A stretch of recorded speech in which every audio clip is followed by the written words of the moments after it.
The CBS 19 Sports Report, sponsored by Jack in the Box. It's a season of firsts for the Brook Hill girls basketball team. For the first time in school history, they're headed to the TAP State Tournament. Now, a historic run that's been years in the making, and I caught up with Coach Hubbard to find out what this milestone means to the community and how they plan on bringing home the championship.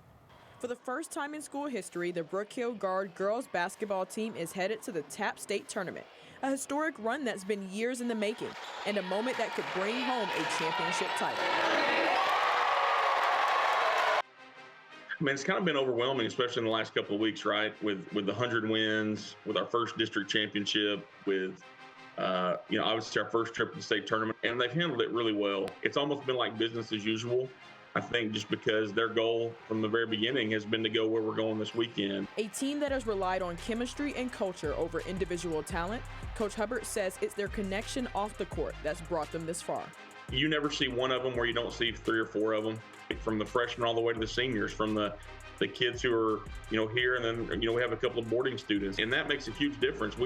They feed off each other's energy. They feed off the fact that they know they have each other's back. This run isn't just about the team, it's about the Brook Hill community, one that's been showing up and showing out for their girls.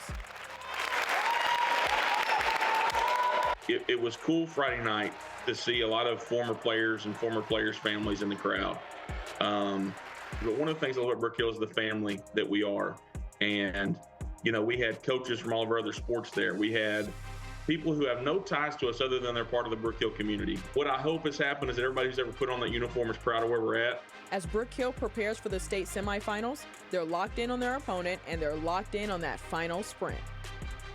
I told them this weekend, when you're in a race and you're near the finish line, you don't see runners slow down and coast across the finish line. You see them kick that extra gear and they sprint.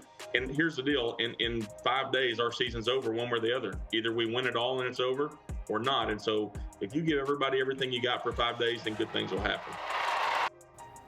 Brook Hill faces Midland Christian at 4 p.m. on Thursday at Waco University High School. And on Wednesday, they'll host a send-off in the Brook Hill High School campus in the quad section.